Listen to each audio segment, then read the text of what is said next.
আসসালামু আলাইকুম এভরিওয়ান। আজকে আমরা এই ম্যাথের সমাধান দেখব। আমাদের এই চ্যানেলে আপনাদের জন্য বিভিন্ন চাকরির পরীক্ষার বিভিন্ন ম্যাথের সমাধানের ভিডিও চলছে। কাইন্ডলি আমাদের চ্যানেলটিকে সাবস্ক্রাইব করে দিবেন। তো চলুন এখন আমরা আমাদের আজকের সমাধানে নেমে পড়ি।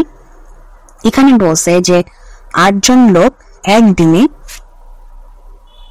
20টি চেয়ার বানাতে পারে, তাহলে 16 জন লোক 40টি চেয়ার বানাতে কত সময় নেবে? ঠিক আছে, তো কত সময় নেবে অর্থাৎ সময়টা অর্থাৎ দিনের হিসাবটা আমাদেরকে ডান সাইডে রাখতে হবে। তো আমরা ফার্স্ট লাইনটা লিখি যে 8 জন লোক 20টি চেয়ার বানাতে পারে একদিনে।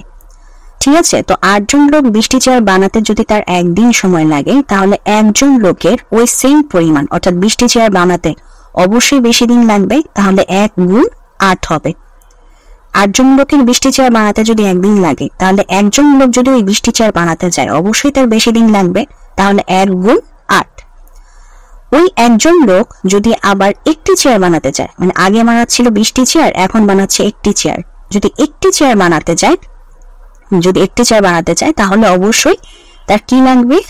আমার কম সময় লাগবে। মানে আগে 20টি চেয়ার বানাতে যে সময় লাগতো, এখন একটি চেয়ার বানাতে কম সময় লাগবে, তাহলে 1 গুণ 8/20, মানে 8 দিয়ে মানে 8-এর সাথে 1 গুণ করে তারপরে ওটাকে 20 দিয়ে ভাগ দিয়ে দিব। ওকে, আচ্ছা, এখন তো একজনের হিসাবটা গেল, এখন আমরা আমাদের 16 জনের হিসাবে আসব।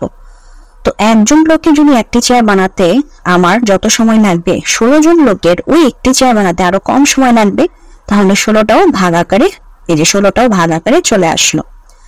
এখন 16 জন লোকের একটি চেয়ার বানাতে যে সময়টা লাগতেছিল, অবশ্যই সে 16 জন লোকের 40টি চেয়ার বানাতে আরো বেশি সময় লাগবে, তখন 40 গুণ আকারে চলে গেল উপরে। তো এখন যদি আমি কাটাকাটি করলে আমার রেজাল্ট আসে হচ্ছে 1 দিন।